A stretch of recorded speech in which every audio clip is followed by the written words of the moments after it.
Hello guys, welcome back to my channel. আশা করছি সবাই ভালো আছো আর আমিও খুবই ভালো আছি। তো এটা ছিল সরস্বতী পুজোর সকালে।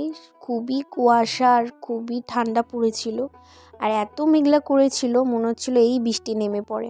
দেখো আমাদের গাছের ফুল কি সুন্দর ফুটে উঠেছে।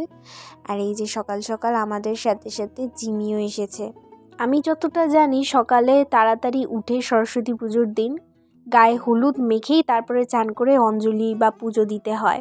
অনেক দিন আগেই মা এই কাঁচা হলুদের গাছটা লাগিয়েছিল, যেটা এখন অনেকটা বড় হয়ে গেছে, দেখতেই পাচ্ছ।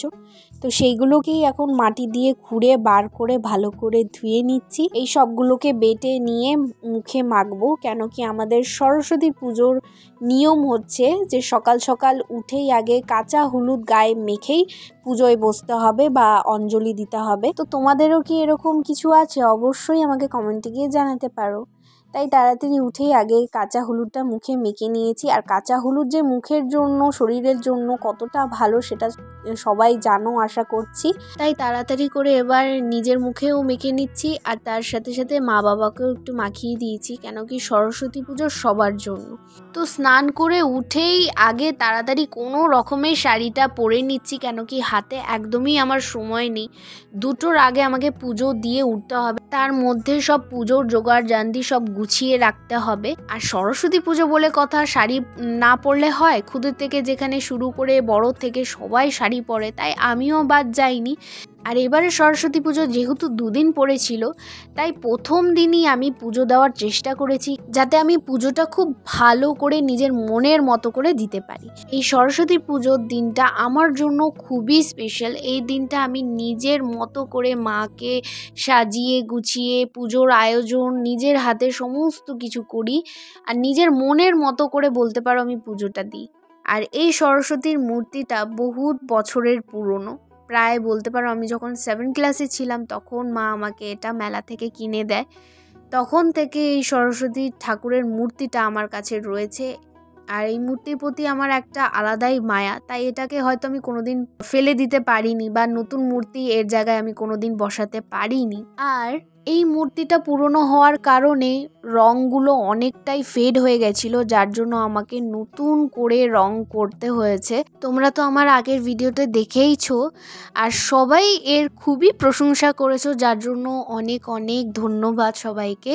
আর অবশ্যই আমি চেষ্টা করব যে এই মূর্তি দিয়েই আমি বছর বছর সরস্বতী পুজোটা করতে পারি। সত্যি কথা বলতে আমার আলপনা দিতে এতটাই ভালো লাগে, চেষ্টা করি সমস্ত পুজোতে আলপনা দেওয়ার। বাট আনফর্চুনেটলি আমাদের টাইলসটা সাদা রঙের, যার জন্য আমাকে আলতা মিশিয়ে আলপনাটা দিতে হয়েছে।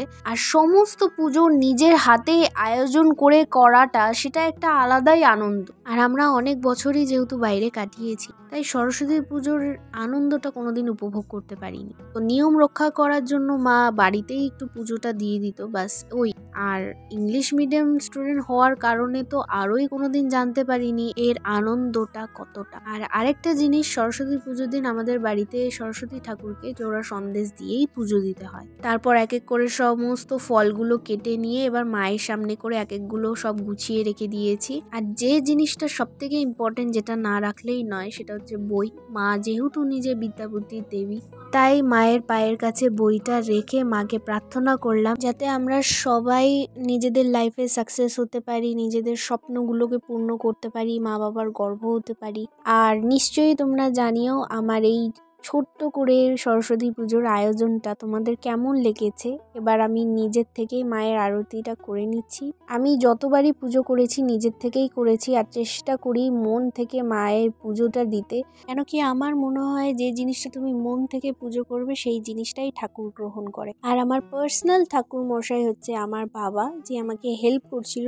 বাবা বই পড়ে আমাকে অঞ্জলি দেওয়ার মন্ত্রটা বলে দিচ্ছিল, যার জন্য আমি খুব ভালো করে নিজের মতো করে মাকে অঞ্জলি নিবেদনটা করেছি। তো এইভাবেই আমার পুজো দেওয়া কমপ্লিট হলো। তারপর হঠাৎ করে প্ল্যান হলো যে আমরা কোথাও বাইরে একটু ঘুরতে যাব। তাই যেই শাড়িটাই পরেছিলাম সেই শাড়িটাই পরে হালকা টাচ আপ করেই বেরিয়ে পড়লাম। আর আমার সেরকম কোনো ফ্রেন্ড সার্কেল না থাকা কারণেই আমি সবসময় দাদাকে যেখানেই যাই আমার সাথে করেই নিয়ে যাই, বলতে পারো আমরা দুজনের কম্পেনিয়ন। আর আমি একটা জিনিস খেয়াল করেছি আমার দিক থেকে, আমি জানি না সেটা অন্য কারোর জন্য হয় কি না, আমরা কোথাও গেলে খুব প্ল্যান করি, এটা করব ওটা করব, এটা দেখবো ওটা দেখবো, সেই জিনিসটা কোনোদিনই আমার সাকসেসফুলি এক্সিকিউটিভ হয় না। বাট যেই জিনিসটা হঠাৎ করে আমার সাথে ঘটে সেই জিনিসটাই দেখি একদম স্মুথলি সেই জিনিসটা এক্সিকিউটিভ হচ্ছে। তাই প্রথমেই চলে গেলাম ক্যাফেতে, ওখানে অনেকক্ষণ ধরে বসে ভাবছিলাম যে কি অর্ডার করব। তারপর এই চিজি পিৎজাটা অর্ডার করলাম, যেটা মোটামুটি খুবই ভালো ছিল খেতে। ওখান থেকে বেরিয়ে গিয়ে চোখে পড়লো এই কাবাবের দোকান। এখানে প্রত্যেকটা কাবাবের আইটেম খুব দারুণ করে, আর যখনই আমার কাবাব খেতে বা কোনো কাবাবের আইটেম খেতে ক্রেভিং ওঠে তো আমি বেসিক্যালি এই দোকানটাই প্রেফার করি। খুব ভালো করে যত্ন করে অনেক টাইম নিয়ে প্রত্যেকটা খাওয়ার আইটেমগুলো ওরা করে, এত সুন্দর টেস্টি হয় মানে বলার মতো না। তো আমরা অর্ডার করেছিলাম রেশমি কাবাব, যেটা দুর্দান্ত খেতে হয়েছিল অ্যাজ মাচ অ্যাজ অলওয়েজ যেটা ওরা করে থাকে। আর আমি খেতে খুবই ভালোবাসি, বলতে পারো আমি খুব বড় রকমের ফুডি। আমি যখনই বাইরে যাই এই টুকটাক আমার খরচা এই খাওয়ার মধ্যেই চলে যায়। আর এখানে কিন্তু শেষ হয়ে যায়নি, আর একটা দোকানে গিয়ে অর্ডার করে নিলাম ইডলি আর ধোসা, যেটা খেতে দুর্দান্ত টেস্ট ছিল।